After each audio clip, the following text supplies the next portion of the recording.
who is one superstar in AEW you would like to see get to the next level in 2025? Your face is very concerning when I said that. It just just the way your face just went the second I said that, it just didn't seem like there was anyone who tickled your face. There's so many guys that I think, one, you don't see enough of. Oh, yeah, 100%. Right? Or when you do see them, it's like for a month, and then they fizzle away, and then they come back 2 months later, and then you see them again. Because I'm a big fan of like Takeshita's work. Dude, that literally was my choice, was Takeshita.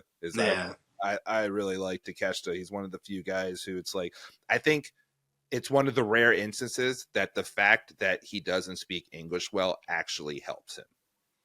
Right? Because he hasn't become stale. He shows up. He looks like a badass. When it was just him and Don Callis, I loved it. There's too much going on with the Callis family. There's too many people in there. To me, Callis, the best Callis, when it was him and Kenny Omega, and there was just the two of them. Right. They should just have him and Konosuke together. If not them two, it'd be them two and Kyle Fletcher.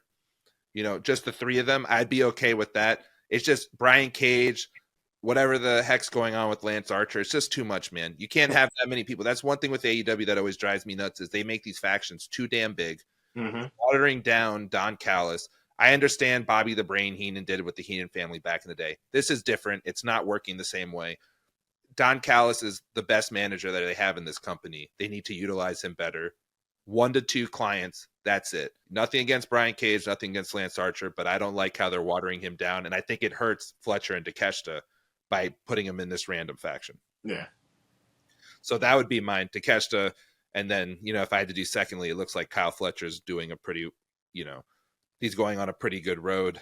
I would agree with that. So many people in AEW that we could just list that are super underutilized. You know, the list goes on and on.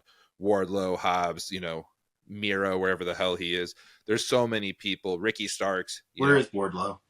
Where's Wardlow? Why isn't Ricky on television? The man can talk. I don't understand it. The fact he's going to leave, to me, it just seems like such a wasted opportunity. The guy is great. Yeah. Personally, I'm a big Ricky guy. He can wrestle.